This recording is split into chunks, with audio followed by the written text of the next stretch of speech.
Hello, my name is Felicia Wright, the founder of Project Confetti Kids, and I wanted to talk about helping our children solve their own problems. And this is something that I see all the time as an educator and as a parent, and I really think that we need to make a big change when it comes to our kids and helping them solve their own problems. So I'm going to use an example that I've actually seen in the classroom, and there's millions of these types of examples, but I'm just going to use this example for discussion. So one time in my class, a little girl took another little girl's pencil, and of course the little girl came to me and she's like, oh, she took my pencil, blah blah blah. I was like, well, did you ask for it back? It's like, no. It's like, well, go ask for it back before you come and involve me. So she asked for it back and she actually got it back. But she went home, told her mom or something, and then mom came up to the school, was like, hey, there's this little girl taking my kid's pencil, what's going on? And part of the problem is, and this is just a very simple example, but there's so many other examples of this, but the problem is we are not teaching our kids how to solve their own problems. Now, what I mean by that is, I'm talking about the little problems, the everyday little problems that they have with kids, and it's similar to what adults have with each other.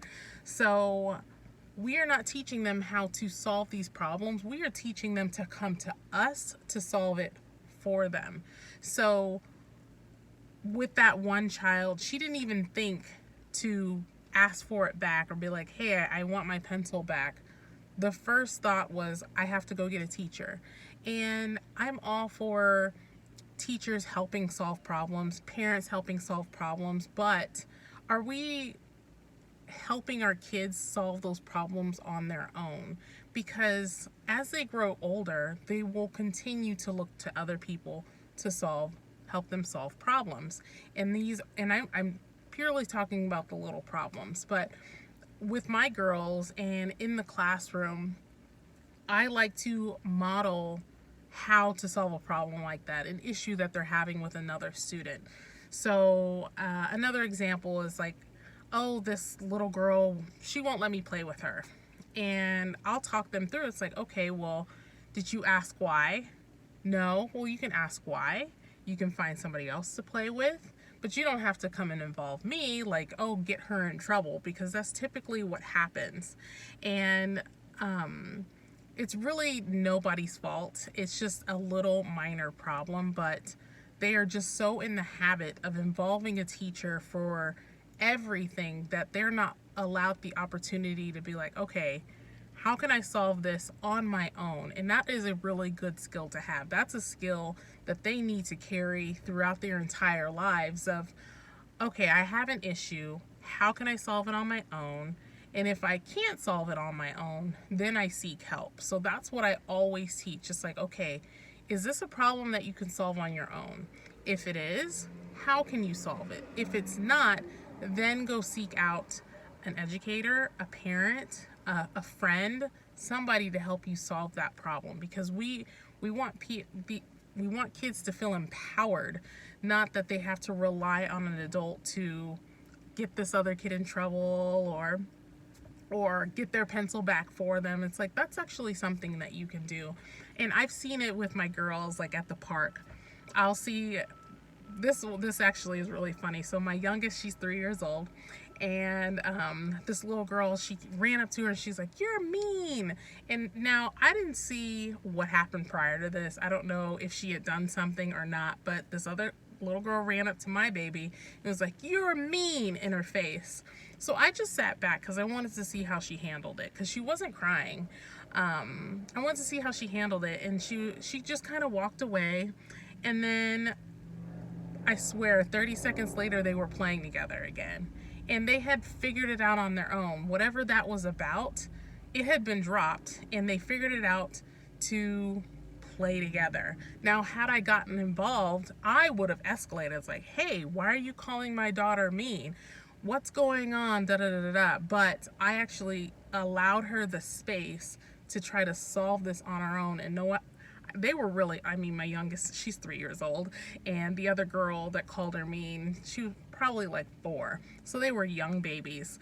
But had I gotten involved, it would have escalated. But for kids, they're mad for like 2 seconds, especially this age group, and they move past it. And I just want to challenge parents to just step back for a second and see how they do on their own, because we do not give them enough credit. We really don't. I've seen other older kids have a disagreement, and I'll just watch them for a while. And the reason why I watch them is because I have to give them that opportunity to work it out on their own before an adult gets involved, because once an adult gets involved, it's become another level. At least from a kid's point of view, it's become another thing. It's like, oh no, somebody's about to get in trouble. Like, that's their perception behind it, and typically that's what happens. But I like to watch and make sure, and I'm watching mainly because to make sure everything's okay and to see if they can solve the problem. And if they can, if it's escalating, then I hop in and then I help them model conversations between each other. So if they're like both trying to talk over each other, it's like, okay, let's take it one at a time. Okay, what happened? One person, the other person, what happened? Okay. And then we can model how it's like, okay, well, how did that make you feel? And you'd be surprised when kids say, that made me feel X, the other kid is typically sympathetic. Like 9 times out of 10, they're sympathetic, because kids are amazing creatures, amazing human beings, and they are the sweetest things on earth. And they never want to make somebody else feel bad, even if they are making them feel bad.